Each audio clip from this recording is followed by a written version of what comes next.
नमस्कार, स्वागत है आप सभी का गणेश एस्ट्रो हेल्प में। मैं हूं आपके साथ डॉक्टर दिलीप और बहुत बहुत स्वागत करता हूं आपका ज्योतिष के इस प्रोग्राम में। इस वीडियो में हम बात करने वाले हैं कुंभ राशि कुंभ लग्न के लिए कैसा रहेगा सितंबर का महीना, क्या ग्रहों में परिवर्तन आ रहे हैं और उस परिवर्तन का आपके ऊपर क्या प्रभाव पड़ सकता है, हम उसके लिए क्या कर पाएँ, कोई रेमेडी कोई उपाय करें, किस एरिया का ख्याल रखें और कौन सा एरिया जो है जहाँ पर अच्छा होने वाला है, वो सारी बातें हम करेंगे। लाइफ के सारे एरियाज़ को देखेंगे, चाहे वो कैरियर हो, जॉब हो, आपका मैरिज लाइफ हो, लव लाइफ हो, स्टूडेंट लाइफ हो, पढ़ाई लिखाई हो या फिर नेम फेम व्यापार सब कुछ। तो आ जाते हैं आपकी कुंडली पर। देखिए ये आपकी कुंडली है गोचर कुंडली। गोचर कुंडली मतलब फिलहाल में आपके कैसे गोचर चल रहे हैं, कहाँ पर ग्रह चल रहे हैं फिलहाल में। देखिए प्रथम भाव में यहाँ पर 11 नंबर लिखा हुआ है, क्योंकि आपकी जो राशि है कुंभ वो काल पुरुष की 11वीं राशि है, इसलिए प्रथम भाव में 11 नंबर लिखा है। भाव ये प्रथम ही है, जैसे द्वितीय भाव है पर नंबर 12 लिखा है, क्योंकि द्वितीय भाव में 12वीं राशि है, वो कौन सी होती है, मीन। तो काल पुरुष की 12 राशि है ना, तो मेष से स्टार्ट होती है। मेष पहली, वृषभ, मिथुन, कर्क, सिंह, कन्या, तुला, वृश्चिक, धनु, मकर और कुंभ। तो ये राशियां हैं, उनके नंबर से आप वो यहाँ पे दिखाए गए हैं इस तरह से। तो आप देख सकते हो कि प्रथम भाव में ही गुरु दिखाई पड़ते हैं, और जो गुरु हैं यहाँ पर वो 14 तारीख तक रहेंगे। 14 तारीख के बाद ये गुरु 12वें भाव में आ जाएंगे आपके। कौन से भाव में आ जाएंगे, 12वें भाव में आ जाएंगे। इसके बाद देखिए तो आप कह सकते हैं कि 14 तारीख तक गुरु प्रथम भाव में कुंभ राशि में, और 14 तारीख के बाद द्वादश भाव में 12th हाउस में मकर राशि में शनि के साथ गोचर करेंगे। शनि पूरे महीने मकर राशि में ही रहेंगे और द्वादश भाव में रहेंगे। तृतीय भाव खाली है, तृतीय भाव खाली है। चतुर्थ भाव में काल पुरुष की दूसरी राशि वृषभ में आपके राहु गोचर कर रहे हैं। पंचम भाव खाली है, छठा भाव खाली है, और 7वें भाव में काल पुरुष की 5वीं राशि सिंह में सूर्य जो है 17 तारीख तक गोचर करेंगे। उसके बाद वो काल पुरुष की छठी राशि कन्या में आपके अष्टम भाव में पहुंच जाएंगे। अष्टम भाव में ही आपके 6 तारीख को मंगल पहुंच जाएंगे कन्या राशि में, और बुध जो है अष्टम भाव में गोचर कर रहे हैं और पूरे महीने यहीं पर रहेंगे 22 तारीख तक, लगभग 22 तारीख। 22 के बाद बुध नेक्स्ट राशि तुला राशि में नवम भाव में जाएंगे, जहां पर कि शुक्र जो है 6 तारीख को आ जाएंगे। तुला में शुक्र भी 6 तारीख को आ जाएंगे, यहाँ पर शुक्र आ जाएंगे 6 तारीख को। जैसे ही मंगल 6 तारीख को कन्या में आएंगे यहाँ से सिंह से निकलकर, और शुक्र जो है तुला में आ जाएंगे। और दसम भाव में आपके केतु गोचर कर ही रहे हैं, काफ़ी समय से वृश्चिक राशि में केतु गोचर कर रहे हैं दसम भाव में। एकादश भाव खाली है। गुरु शनि की बात हम कर चुके हैं। तो इसके बाद आ जाते हैं हम इनके रिजल्ट पर। इस महीने में सबसे बड़ा बदलाव हो रहा है, पहले उसकी बात करते हैं। वो हो रहा है गुरु का। गुरु आपके लग्न में थे अब तक, अब 12th हाउस में जा रहे हैं। द्वितीय भाव का स्वामी और एकादश भाव का स्वामी 12th भाव में पहुंच रहा है, शनि के साथ आ रहा है एक तरह से। तो ये क्या दिखा रहा है, देखिए खर्चों को दिखा रहा है, ये एक्सपेंस थोड़े बढ़ सकते हैं। यात्राओं को भी दिखा रहा है, यात्रा बढ़ सकती है। ये दिखा रहा है कि अगर आपने किसी को पैसा दिया है तो वापस आ सकता है, ये अच्छी चीज़ दिखा रहा है। अगर आपका इंपोर्ट एक्सपोर्ट का बिजनेस है, आपका मल्टीनेशनल कंपनी में काम करते हैं, तो वो बढ़ सकता है। आप विदेश जाने की इच्छा है आपकी काम के लिए, धन कमाने के लिए बाहर जाना चाहते हैं, और भारत में या इंडिया में या आप जिस भी देश में आपका जो मातृभूमि है वहाँ पर थोड़ी दिक्कत आ रही है, और आप चाहते हैं कि शायद मैं अगर दूर जाऊँ तो मेरे लिए अच्छा रहे, तो ये थोड़ा उसमें आपको हेल्प करने वाले हैं इस तरह के जो गुरु हैं। और मल्टीनेशनल कंपनी, और इसके अलावा अगर आपका काम किसी तरह से हॉस्पिटल, आश्रम, जेल आदि से जुड़ा हुआ है, उसमें भी जो है आपके धन उस काम के लिए फेवर करने वाले हैं। अदरवाइज थोड़ा खर्चा बढ़ेगा, और आप कह सकते हैं पैसे का थोड़ा सोच समझ के उपयोग करें। मतलब कि अगर धन है तो उसको पूरा खर्च ना करें, हो सकता है कि कोई खर्च आ जाए। सेहत का भी ध्यान रखें, खास करके अपने बच्चों की सेहत का ध्यान रखना ज़्यादा जरूरी है। गुरु पंचम भाव के कारक होते हैं, और इसलिए और इसके साथ साथ पढ़ाई लिखाई के भी कारक होते हैं, बड़े भाई के कारक होते हैं। तो ऐसे में बड़ा भाई आपका विदेश जा सकता है, घूमने जा सकता है, पढ़ाई लिखाई के चक्कर में जा सकता है। बच्चे भी बाहर विदेश जा सकते हैं, पर उनकी पढ़ाई लिखाई का थोड़ा ध्यान रखना है, उनके हेल्थ का थोड़ा ध्यान रखना है। 14 तारीख के बाद 14 तारीख तक गुरु की यहाँ स्थिति अच्छी है। 14 तारीख तक गुरु यहाँ पर लक्ष्मी योग बना रहे हैं। कैसे, द्वितीय भाव का स्वामी और एकादश भाव का स्वामी दोनों ही धन के भाव हैं। द्वितीय भाव वो धन है जो हम अपनी मेहनत से कमाते हैं, पैसा जो हम बैंक में जमा कर पाते हैं। ये आपके कपड़े वगैरह भी है, ज्वेल्स भी है, आपकी वाणी स्पीच भी है, और द्वितीय भाव फैमिली भी है कहीं ना कहीं से। उसका लग्न में आना आपको सपोर्ट अब तक 14 तारीख तक फैमिली का, धन का सपोर्ट दिखा रहा है। ये लाभ भाव है, फ्रेंड्स है, नेटवर्किंग है, मतलब रिश्ते बढ़ रहे हैं, नेटवर्क बढ़ रहा है, उससे लाभ हो रहा है, वो दिखा रहा है यहाँ पर 14 तारीख तक। और इसकी दृष्टियां भी देखी जाए 14 तारीख तक तो पंचम भाव पर, सप्तम भाव पर और नवम भाव पर है।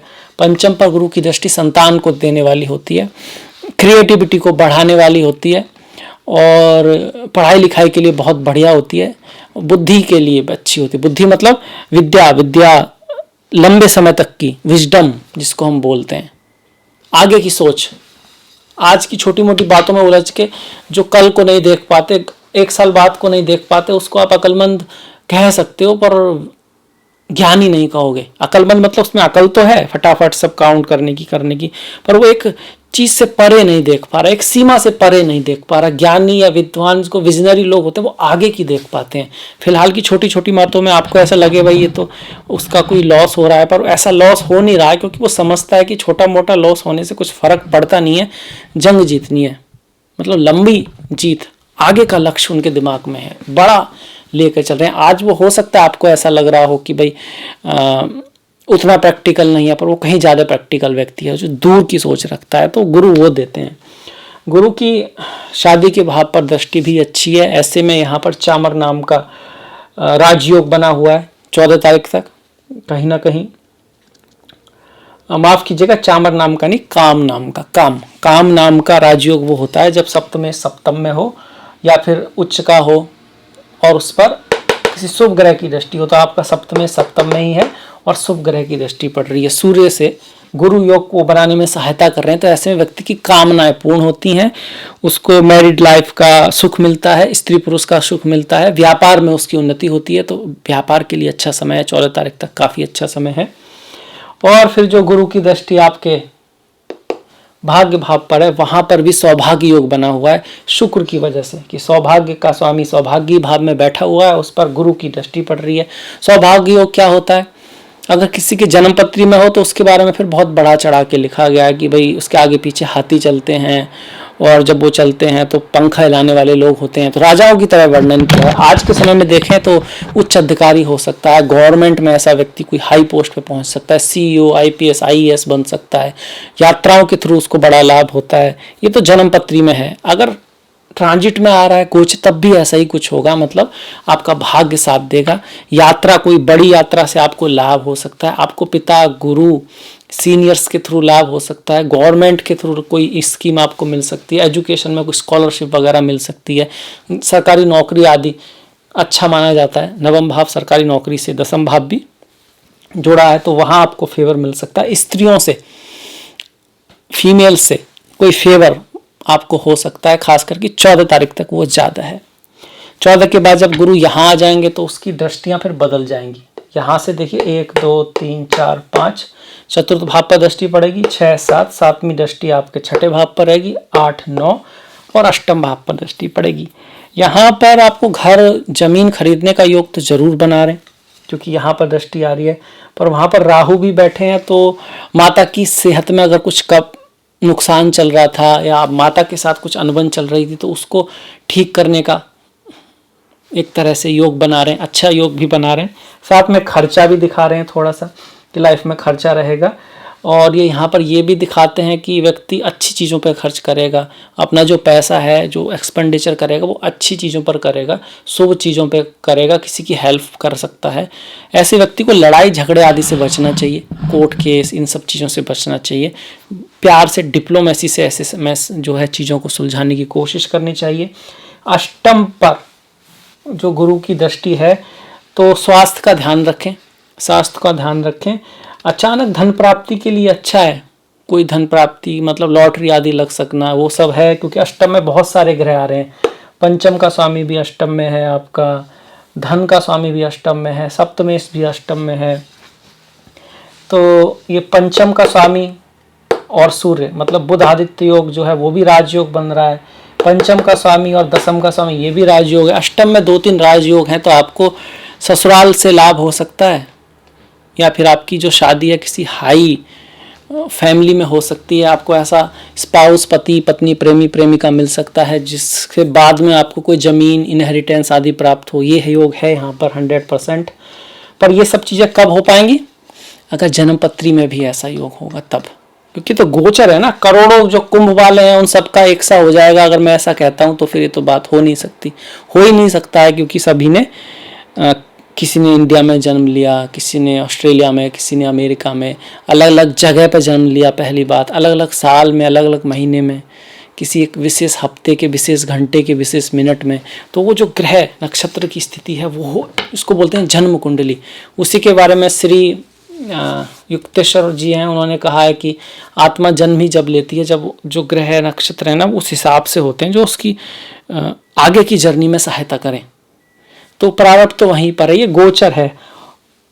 वो जो लोग जिनकी कुंडली में भी यहाँ कहीं ये सब इस तरह के योग होंगे, और अब चूंकि गोचर में भी ये ग्रह अब यहीं से गुजर रहे हैं, तो उनके में कुछ अचानक धन लाभ हो सकता है। इस चीज को दिखा रहे हैं यहाँ पर। इसके बाद गुरु के बाद आ जाते हैं शनि महाराज। शनि महाराज तो जैसे थे वैसे ही हैं, उनकी 7.5 चल रही थी, अभी भी आपकी 7.5 चल रही है। पर चूंकि गुरु लग्न में थे तो थोड़ा सा बेटर था। अब देखा जाए तो खर्च थोड़ा सा बढ़ सकता है, किसी कारण से खर्च आ सकता है, कोई यात्रा वगैरह आ सकती है। वाणी का थोड़ा सा ख्याल रखें, वाणी कटु आपकी रह सकती है और उसकी वजह से फिर धन का नुकसान हो जाए, या फैमिली में कोई बात हो आप कुछ ज़्यादा बोल जाओ, इस तरह का चांसेस यहाँ पे बन रहा है। क्योंकि शनि की दृष्टि जो है वो वाणी के भाव द्वितीय भाव पर है, मंगल की भी दृष्टि आ रही है, और 17 तारीख के बाद सूर्य की भी दृष्टि आ रही है वाणी के भाव पर। तो वाणी ओजस्वी तेजस्वी हो सकती है, पर वो तेज कुछ ज़्यादा ही हो जाए ये भी पॉसिबिलिटी है। आप कुछ ज़्यादा कटु बोल दो, क्रिटिसाइज कर दो किसी को, इस तरह की संभावना यहाँ पर बनती है। रोग ऋण शत्रु के लिए यहाँ पर शनि ठीक है, कोई ऐसी दिक्कत नहीं है।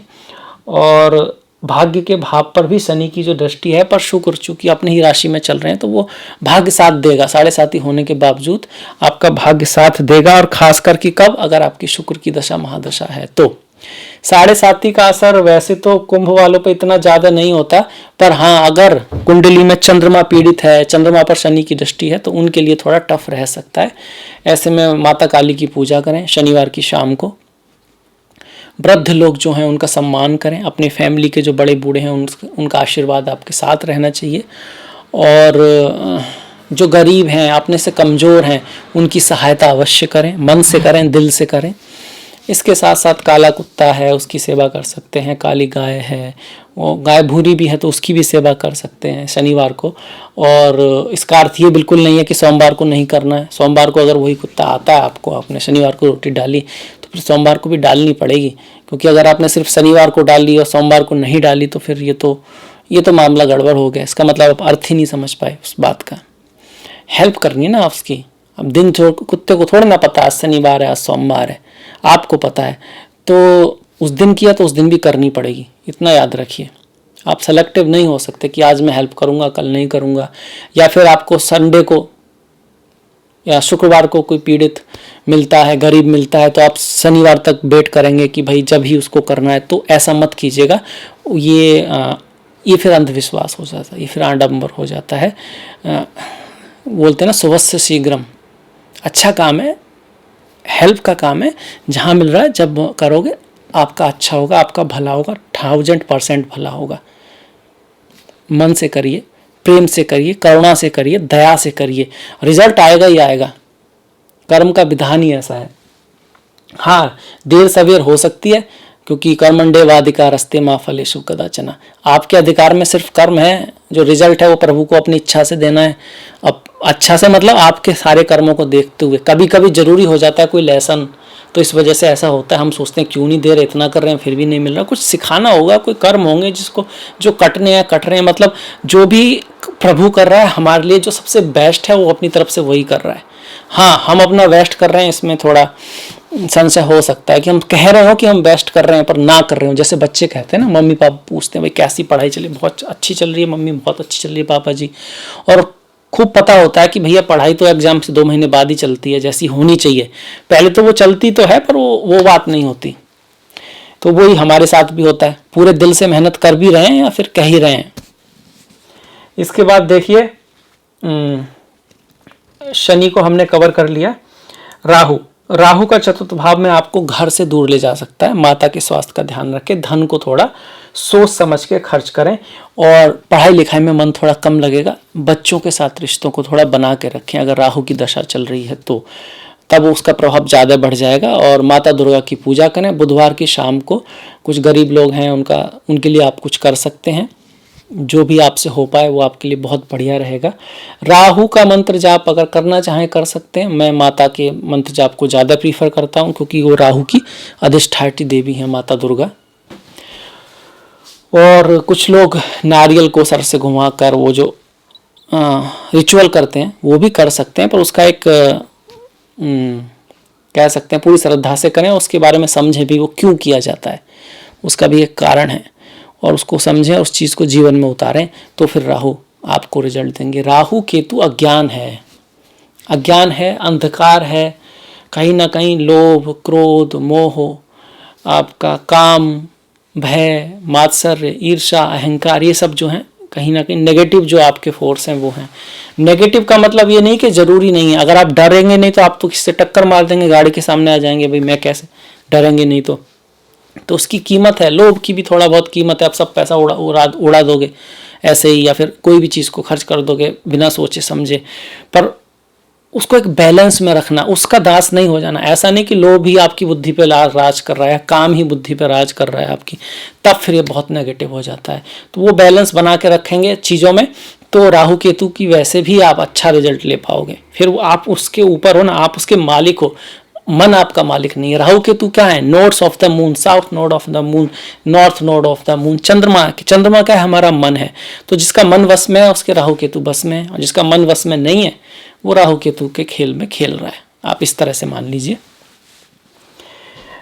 राहु के बाद आ जाते हैं सूर्य पर। सूर्य की हमने बात की थी। सूर्य यहाँ पे बहुत बढ़िया काम योग बना के बैठे हुए हैं। ये सप्तम भाव है ही काम का। बहुत सारी इच्छाएं पूरी हो सकती है, नेम फेम आपको जबरदस्त मिल सकता है, आपका व्यापार बहुत बढ़िया एकदम से बढ़ सकता है 17 तारीख तक। मतलब कोई बहुत बड़े अपॉर्चुनिटी आ सकती है। अब ऐसा नहीं है जैसे करोड़ों एकदम बरस जाएंगे, पर जैसे कोई डॉक्टर बनना चाहता है और उसका एग्जाम निकल जाए तो वो तो करोड़ों ही मिल गए ना, उसके लिए एक तरह से एक रास्ता खुल गया बड़ा। या फिर कोई बिजनेस ऐसी कोई चीज़ शुरू हो जाए बाद में आपको बहुत ज़्यादा दे, मतलब कोई बड़ा इवेंट हो सकता है, 100% हो सकता है। पर कब होगा? पहले तो सूर्य की कुंडली में, आपकी जन्म कुंडली में स्थिति अच्छी हो, ऊपर से अभी सूर्य की दशा महादशा चल रही हो। अब जैसे महादशा अच्छी नहीं है और दशा सूर्य की है तब भी चांस रहता है, अगर कुंडली में सूर्य बहुत अच्छे हैं तो। अगर दशा अच्छी है, सूर्य की है, और अंतरदशा भी किसी अच्छे ग्रह की चल रही है तब भी उसका चांस रहता है। अगर दशा महादशा दोनों में दिक्कत है तो फिर गोचर कुछ कर नहीं पाएगा, ये भी याद रखिएगा। क्योंकि रिजल्ट तो जन्म कुंडली को ही देना है, गोचर तो यही दिखाएगा अभी आ पाएगा या नहीं। इसके बाद देखिए सूर्य 17 तारीख तक यहाँ पर है। 17 के बाद अष्टम में जा रहे हैं। अष्टम में सूर्य जाना भी इतना बुरा नहीं है। अकल्ट, एस्ट्रोलॉजी, ज्योतिष में आपका ध्यान जाएगा। सेहत का ध्यान रखिएगा, पिता के साथ सम्मान से रहिएगा, पिता के साथ, गुरु के साथ, थोड़ा सा अपने से बड़ों के साथ रिश्ते बना के रखिएगा। आंखों में अगर कोई दिक्कत है तो उसका ध्यान रखना है। मैरिज लाइफ के लिए सूर्य ना यहाँ पर ग्रेट है ना यहाँ पर ग्रेट है। कहीं ना कहीं अगर आपकी कुंडली में सप्तम मतलब सूर्य पीड़ित हैं, इस भाव पर मंगल आदि की दृष्टि है, तो फिर एक दूसरे से दूरी थोड़ा बहुत हो सकती है। वाणी के कारण कुछ आपस में डिस्टेंस आ सकता है, तो वाणी सोच समझ के बोलिए और उतना ही बोलिए जितना ज़रूरी हो। जहाँ जब बोलना ज़रूरी है बोलिए, पर फालतू की बातों में, ऐसे ही छोटी मोटी बातों में आप बोलना क्या है, उसमें अपना गोल पे दृष्टि रखिए। जो बड़े नज़र जिनकी बड़े गोल पे होती है, छोटी मोटी बातों को वो मिस करते ही हैं, उनको करना भी चाहिए, और ये बहुत बड़ी बात है। नहीं तो लोग छोटी मोटी बातों में ऐसे उलझ जाते हैं कि वो गोल ही भूल जाते हैं और समय निकलता जाता है। तो ये यहाँ पे भी ध्यान रखना है आपको कि थोड़ा सा पत्नी के साथ, प्रेमी के साथ, पति के साथ थोड़ा सा मिसअंडरस्टैंडिंग यहाँ पे हो सकती है, क्योंकि मंगल है, ऊपर से सूर्य, मंगल की यहाँ पर स्थिति है और सूर्य भी ऐसा ही दिखा रहे हैं। तो वाणी का मीठा बोलने की कोशिश कीजिए, डिप्लोमेसी से काम कीजिए, वाणी ऐसी बोलिए, मन का आपा खोए, औरों को शीतल करे, आपहु शीतल होए। फिर ये भी बोलते हैं ना कि रहीमन धागा प्रेम का मत तोड़े चटकाए, जोड़े ते फिर ना जुड़े जुड़े गांठ पड़ जाए। अगर एक बार कोई बात हो जाती है दूसरे के मन में, वो बैठ सकती है, फिर आप ट्राई भी करो तो वो बात नहीं आती। तो रिश्ते बहुत महत्वपूर्ण हैं, नाजुक चीज़ें हैं, और रिश्तों का महत्व इस जमीन पे तो है, इस लोक में भी है और परलोक में भी है। ऐसा स्वयं महात्मा बुद्ध ने भी कहा है कि रिश्ते, और एक तरह का कहा जाए तो सबसे बड़ी चीज़ जो हमारे पास होते हैं कि एक व्यक्ति खुश है नहीं है। और ये सिर्फ महात्मा बुद्ध ने तो बहुत पहले कहा, उपनिषदों में और भी पहले कहा, और अब देखा जाए तो ऑक्सफोर्ड की 100 साल से ज़्यादा की रिसर्च भी यही कहती है कि दुनिया में सबसे ज़्यादा सुखी लोग वही हैं जिनके रिश्ते अच्छे हैं। माता पिता, पत्नी पत्नी, जिन्होंने ऐसे लोगों को पा लिया है जिनको ये एहसास है कि भाई ये मेरे साथ में है, वो लोग ज़्यादा खुश हैं। ना कि वो जो बहुत अमीर हैं या गरीब हैं। अमीर भी परेशान है, गरीब भी परेशान है, उनकी दूसरी परेशानी, अगर उनके पास क्लोज रिश्ते नहीं है तो। इसके बाद मंगल की बात कर लेते हैं। मंगल चूंकि अष्टम में है और कार्य के स्वामी है, तो कार्य में उतार चढ़ाव का वो बनता है। छोटे भाई बहन की जिंदगी में कुछ थोड़ा बहुत बदलाव आ सकता है, उनके स्वास्थ्य का ध्यान रखने की ज़रूरत है। और मंगल यहाँ पर मैरिज लाइफ के लिए भी उतने बढ़िया नहीं है, जो हम मैरिज लाइफ की बातें कर ही चुके हैं, बस रेमेडी अलग है। सूर्य के लिए सूर्य नमस्कार, सूर्य को जल देना, भगवान शिव की पूजा करना, राम रक्षा स्रोत का पाठ करना, आदित्य हृदय स्रोत का पाठ करना। मंगल में हनुमान जी की पूजा को हम बताते हैं, उन पर सिंदूर चढ़ाना, ये सब होता है। और जो हनुमान जी के गुण हैं उनको धारण करने से मंगल शुभ होते हैं। हनुमान जी का क्या गुण है कि वो कैसे भी निराश नहीं होते हैं। कितनी भी बड़ी समस्या हो वो कहते हैं यार हो जाएगा, कोई ना कोई रास्ता है, प्रॉब्लम है तो सॉल्यूशन है, निकाल लेंगे, आज नहीं तो कल निकलेगा। तो वो उनसे सीखना है। और भी बहुत सारे हैं हनुमान जी, जितनी नम्रता उनमें भगवान श्री राम के प्रति है, जो उनके आराध्य हैं, या फिर कह सकते हैं जो उनकी ऑथोरिटी हैं, जो उतना ही आप कह सकते हैं अतुलनीय पराक्रम। वो बांदर जब सेना में होते हैं, राक्षसों में होते हैं, तो उतना ही पराक्रम भी दिखाते हैं। तो कहीं इतने सॉफ्ट हैं जहाँ उन्हें होना चाहिए, जो इनसे बड़े हैं, जिनकी वो रेस्पेक्ट करते हैं, पर जहाँ पराक्रम की बात आती है तो वो महावीर हैं, किससे डरते वरते नहीं है, कोई कितना भी बड़ा कुंभकर्ण क्यों ना हो।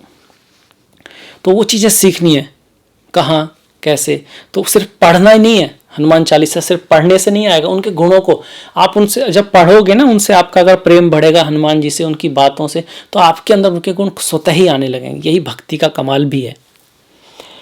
इसके बाद देखिए मंगल की दृष्टि देख लेते हैं जल्दी से। 1 2 3 4 एकादश पर है, वाणी पर है आपके, और तृतीय भाव पर है। तो तृतीय भाव से मैं बता चुका हूँ, छोटे भाई बहनों के साथ थोड़ा सा ध्यान रखें, थोड़ी दूरी भी बन सकती है, उनके स्वास्थ्य का भी ध्यान रखें आप।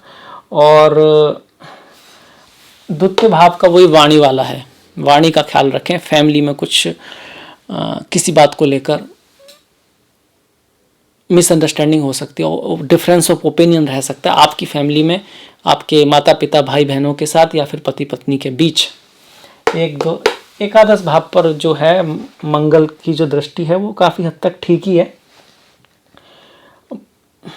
वो आपको रियल एस्टेट आदि से लाभ हो सकता है, जमीन आदि से लाभ हो सकता है। इसमें अचानक कोई बड़ी संपत्ति आपको या तो खरीद सकते हो, या फिर उससे आपको अगर बेचते हो तो अच्छा पैसा मिल सकता है, क्योंकि चतुर्थेश जो है वो अपने ही राशि में भाग्य भाव में बैठा है, जो जमीन आदि से जुड़ा हुआ है। और मंगल भी कहीं ना कहीं तो राजयोग में है यहाँ पर, तो उससे लाभ आपको हो सकता है। अब आ जाते हैं बुध पर। बुध जो है अष्टम के स्वामी है, अष्टम में है। इसको आसुर योग भी कहते हैं, और इसको आप सरल नाम का विपरीत राजयोग भी कहते हैं। बहुत ज़्यादा ग्रेट योग नहीं है, पर बुध का गोचर अष्टम में ठीक ही बताया गया। अगर आपकी कुंडली में बुध अच्छे हैं तो फिलहाल आपकी बुद्धि बड़ी तीव्रता से काम करेगी। आप पढ़ाई लिखाई या कोई भी ऐसा काम, प्लानिंग, बिजनेस में बहुत अच्छा डिसीजन ले पाओगे, सोच समझ के गहरा जाके डिसीजन लोगे। और इसमें आप बस यही कहिए कि आपसे जो छोटे हैं उनके साथ जो व्यवहार है उसको थोड़ा सा अच्छा बना के रखें, छोटे भाई बहन के साथ। वाणी जो है काफ़ी हद तक, वाणी का जो हम बात कर ही चुके हैं वो इसमें यहाँ पे दिख रहा है, क्योंकि मंगल सूर्य जैसे ग्रह बुध के साथ हैं, फिर उनकी दृष्टि भी द्वितीय भाव पर है जो कि वाणी का। तो वाणी का थोड़ा सा ख्याल रखें। गरम खाना, बहुत ज़्यादा तेज तला हुआ खाना ना खाएं, क्योंकि ये इतने सारे गर्म ग्रह आपको तामसी भोजन की तरफ ले जा सकते हैं, उसका थोड़ा ख्याल रखें। बुध 22 तारीख के बाद आपके भाग्य भाव में ही आ जाएंगे, तो वहां पर वो लक्ष्मी नारायण योग बनाएंगे, जो बहुत अच्छा है। राजयोग भी हो जाएगा, क्योंकि शुक्र जो है एक केंद्र त्रिकोण के स्वामी है, योग कारक हैं, बुध भी त्रिकोण के स्वामी है। ऐसे में आपको पिता से, गुरु से, फिलॉसफी से, दर्शन से, किसी के गाइडेंस से बहुत बड़ा लाभ हो सकता है। अब्रॉड जाने का योग बनता है, बाहर जाने का योग बनता है, बाहर घर खरीदने का भी योग बनता है, और कहीं ना कहीं उच्च शिक्षा का भी ये योग है जब बुध और साथ में होंगे। और आपकी संतान बहुत अच्छा कर सकती है, कुल दीपक योग बनता है, और आप भी कुछ ऐसा कर सकते हैं जिससे आपको फेम मिले, नेम मिले। पर ये महीने के एंड में बन रहा है, 22 तारीख के बाद। जिनकी बुध की दशा महादशा है उनके लिए भी है, और अगर शुक्र की दशा और बुध की अंतर्दशा चल रही है फिर तो बहुत ज़्यादा इस योग का रिजल्ट आ सकता है। अगर शुक्र की बात करें तो बहुत ही अच्छी बात है। शुक्र सौभाग्य योग बना रहे हैं एक तरह से, कि भाई भाग्य का स्वामी भाग्य में ही बैठा हो और शुक्र भी वहीं पे बैठे हैं। एक तरह का विष्णु योग से मिलती जुलती सिचुएशन है यहाँ पर। ऐसे में बुध भी एंड में बहुत ही अच्छा है, क्योंकि बुध भी वहीं आ जा रहे हैं भाग्य पर। बुध शुक्र नवमेश सब अच्छी में, इसी को हम श्रीनाथ योग बोल देते हैं, विष्णु योग बोल देते हैं। जन्म स्थान से, मतलब जन्म से ही हो तो ऐसे व्यक्ति को आप कह सकते हो घर, गाड़ी, भूमि, वाहन, पालकी, स्त्री, पुत्र, ये सब सभी सुख जो भौतिक सुख हैं मिलते हैं। उसका सम्मान बहुत होता है, फेम बहुत रहती है, और वो व्यक्ति भी हंसमुख होता है, खुश होता है, दूसरों का कल्याण करता है, अपनी भी उन्नति करता है, दूसरों की उन्नति का कारण बनता है। उसका काम ऐसा होता है, दूसरों को हानि करके बड़ा नहीं बनता, बल्कि दूसरों की हेल्प करके ऊपर उठता है। तो जन्मपत्री में हो तो तब ऐसा, पर गोचर में हो तो तब भी ऐसा सही है कि अगर आप दूसरों की थोड़ा हेल्प करेंगे या आपको दूसरों की हेल्प मिलेगी, सीनियर्स की, बड़ों की, पिता की, गुरु की, और उससे आपका कोई काम बन सकता है। अपनी स्त्री, अपनी फीमेल फ्रेंड्स, अपनी पत्नी का खास ख्याल रखें, क्योंकि शुक्र पत्नी को दिखाते हैं, प्रेयसी को दिखाते हैं, और लड़कियों के लिए भी शुक्र प्रेम को दिखाते हैं। तो अपना जो प्रेमी है उनकी बात माने, आपके पति हैं उनकी कोई बात है तो उसकी वो आपके लिए भाग्यशाली हो सकती है, उनकी राय आपके काम आ सकती है। ये यहाँ पे शुक्र दिखा रहे हैं। साफ सफाई का ध्यान रखें, मन में अच्छे विचार होने चाहिए, शुद्धता होनी चाहिए। घर में तो होनी ही चाहिए साफ सफाई, कूड़ा बूढ़ा ना हो, साफ सुथरा हो, पर मन में भी विचार शुद्ध साफ हो। स्त्रियों के प्रति खासा रेस्पेक्ट होना चाहिए, तो ये फिर उसका आप सही उपयोग कर पाएंगे। अदरवाइज ऐसा हो सकता है कि अगर कर्म के रूप में आपके मन में सफाई नहीं है, विचार उतने शुद्ध नहीं है, तो फिर शायद शुक्र वो रिजल्ट ना दें जो वो दे सकते थे। तो इस चीज़ को ध्यान रखें, और आगे भी ध्यान रखें। लक्ष्मी के लिए आपका, फीमेल के लिए रेस्पेक्ट, साफ सफाई, ऑर्डर और पॉजिटिव रहना, शुभ विचारों का होना बहुत ज़रूरी है। और इसका रास्ता क्या है? एक ही रास्ता है। जैसे आप कहते हो ना, जैसी करनी वैसी भरनी, ऐसे ही जैसा इनपुट जाएगा वैसा ही आउटपुट जाएगा। मतलब अच्छी अच्छी बातें देखोगे, अच्छी अच्छी बातें सुनोगे, अच्छे अच्छे वीडियो देखोगे, ऐसे लोगों के आसपास रहोगे जो आपको जीवन को आप कह सकते हो बढ़ने की प्रेरणा दें, ज्ञान भी आपका बढ़ाएं, और आसपास क्रिटिसाइज वाले लोग नहीं, और इस तरह के लोग हो जिनसे कुछ सीखने को मिले। वो बोलते हैं ना, किसी व्यक्ति को जानना हो तो उसके 4, 5, 6, 10 जो क्लोज फ्रेंड है उनको देख लो, उन जैसा ही वो एक दिन बन जाएगा। अगर अच्छे अच्छे लोग उसके फ्रेंड हैं तो एक दिन अच्छा रहेगा वो, नहीं तो फिर वो जो आसपास वाले जो उसके क्लोज फ्रेंड हैं और वो इस तरह के हैं, कुछ बहुत ज़्यादा नहीं, तो वो उसको भी नीचे खींच लेंगे। तो देखिए आप कैसी बुक्स पढ़ रहे हैं, कैसे वीडियो देख रहे हैं, कैसे न्यूज़ पढ़ रहे हैं, और आसपास वाला जो आपका सर्किल है वो आपको ऊपर ले जा रहा है या नहीं ले जा रहा है। ये याद रखिएगा, ये बहुत ज़रूरी चीज़ है। खासकर बच्चों के लिए तो इसका इम्पोर्टेंट और भी ज़्यादा बढ़ जाता है। बच्चों का एक मिडिल एज में और भी ज़्यादा इम्पोर्टेंट हो जाता है। इसके बाद केतु की बात करें, केतु दशम में है तो कार्य में थोड़ा सा एफर्ट रहेगा, उतार चढ़ाव रहेंगे। स्वास्थ्य भी बीच बीच में थोड़ा सा नाजुक रह सकता है यहाँ पर अगर आप अकल्ट, एस्ट्रोलॉजी, ज्योतिष, research, petrol, diesel, magic, languages आदि से जुड़े हैं तो फिर केतु अच्छा रिजल्ट देते हैं। और गणेश जी की पूजा करें।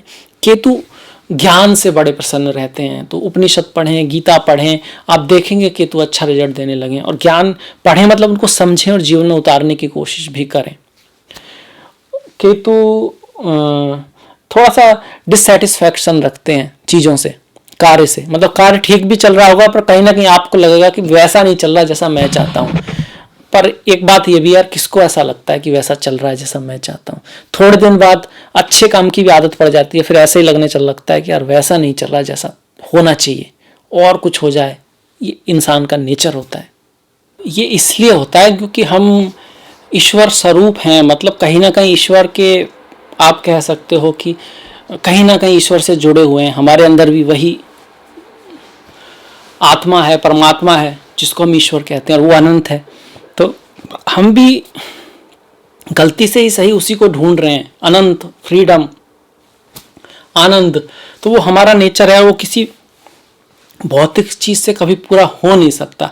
तो कुछ दिन बाद फिर वो आपको बाउंड्री का एहसास होता है। वो जो इंटरनल फीलिंग रहती है कि भी कुछ कमी है, वो सिर्फ प्रभु की भक्ति से ही शांत हो सकती है। और दूसरा ये भी है कि जीवन तो चलने के लिए ही बना है, उड़ने के लिए ही बना है। तो ऐसे में आगे बढ़ना वो ठीक है, पर इस चीज़ का एहसास भी होना, इस नेचर का एहसास भी होना। कहीं ऐसा तो नहीं कि बहुत कुछ है और फिर भी उदास बैठे हैं, जैसा अक्सर होता है। तो वो भी समझें कि जो दिया है उसके प्रति कृतज्ञ तो हों, जो मिला है उसको थोड़ा ईश्वर को धन्यवाद तो करें और उसके साथ आगे बढ़ें। और जो सच्चा सुख है उसके लिए स्पिरिचुअलिटी, अध्यात्म की तरफ जाओगे तब ही वो सुख मिलेगा, अन्यथा कहीं नहीं है। इसके बाद हम आ जाते हैं गुरु शनि पर, जिसकी हम बात कर चुके हैं। तो एक तरह से सारे ग्रह हमने देख लिए। अब आ जाते हैं त्योहारों पर जल्दी से। देखिए 3 सितंबर की अजा एकादशी है, जो भगवान श्री विष्णु के भक्त हैं उनके लिए बहुत महत्वपूर्ण है। 4 तारीख का प्रदोष व्रत है, 5 तारीख की शिवरात्रि है। चिदानंद रूपा शिवोहम शिवोहम, मन बुद्धि अहंकार चित्तानि ना हम, न मन हूँ, न बुद्धि हूँ, न अहंकार हूँ, न चित्त हूँ। कौन हूँ मैं? चिदानंद रूपा, ज्ञान रूपी, आनंद रूपी शिव हूँ, शिव ही हूँ मैं, शिवोहम शिवोहम। इसके बाद देखिए 7 तारीख की अमावस्या है। अमावस्या को हम पूर्वजों से जोड़ते हैं। तो अपने पूर्वजों के लिए दान पुण्य करना, गीता के 7वें अध्याय का पाठ करना, मंत्र आदि की सिद्धि के लिए भी अमावस्या का बहुत उपयोग है। वैसे भी कहीं ना कहीं ये त्यौहार हैं तो हम थोड़ा दान करते हैं, पुण्य करते हैं, तो एक जुड़ते भी हैं इस दुनिया से। नहीं तो कई बार तो हम ऐसा भूल जाते हैं जैसे कि हम कहीं अलग ही हों, बस अपने में इतने बिजी हो जाते हैं। और जो कि एक माया है, मोह, मतलब एकदम भ्रम है। इसीलिए कहते हैं ना संसार भ्रम है। अलग तो ऐसे हो जाते हैं जैसे वास्तव में अलग हों। और रियलिटी क्या है कि सांस भी ले रहे हैं तो जो पौधे हैं उनकी वजह से ले रहे हैं, खाना भी खा रहे हैं तो पेड़ पौधे हैं उनकी वजह से है, और सूर्य निकल रहा है तो हम हैं, जमीन है तो हम हैं। मतलब आसपास सब कुछ हमें बनाए रखने के लिए बैठा है। हर समय हमारी ज़रूरतों को कहिए या किसी भी तरह से सहायता कर रहा है। हम सोच रहे हैं कि हम अलग हैं। अलग कहाँ हैं भाई?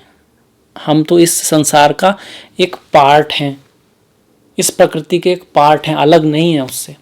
तो इन त्योहारों के जरिए हम जुड़ते हैं, दान देते हैं। लोग तो फिर बिल्कुल ही बहुत ही करीब के हो गए हमारे।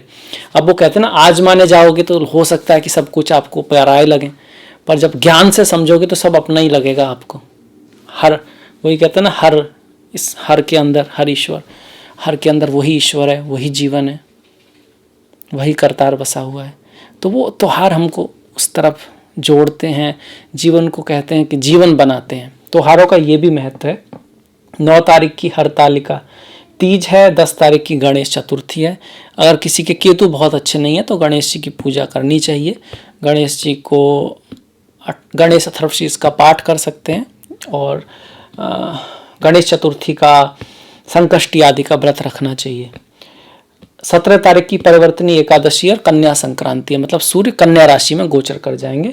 18 तारीख का प्रदोष व्रत है, 19 तारीख की अनंत चतुर्दशी है, 20 तारीख की पूर्णिमा है सोमवार की, और 24 तारीख की संकष्टी है। सोमवार की पूर्णिमा जब पड़ती है तो उसका विशेष थोड़ा महत्व हो जाता है, क्योंकि सोमवार भी चंद्रमा का दिन है और पूर्णिमा भी चंद्रमा का है। और पूर्णिमा के दिन मंत्र सिद्धि आदि का भी है, दान पुण्य का भी विशेष महत्व होता है। तो ये तो थे त्योहार। मुझे आशा है आपको पसंद आया होगा, अच्छा लगा होगा। तो प्लीज़ लाइक कीजिएगा, सब्सक्राइब कीजिएगा और घंटी वाला बटन दबाना मत भूलिएगा। मैंने डिस्क्रिप्शन में अपना इंस्टाग्राम का लिंक दिया हुआ है, आप फॉलो कर सकते हैं। फेसबुक आदि का लिंक भी है, तो आप फॉलो कर सकते हैं। और अगले वीडियो में फिर आपसे मुलाकात होगी। फिलहाल मैं आपसे विदा लेना चाहूँगा। नेक्स्ट वीडियो तक अपना ख्याल रखें, अपनों का ख्याल रखें, सभी का ख्याल रखें। नमस्कार।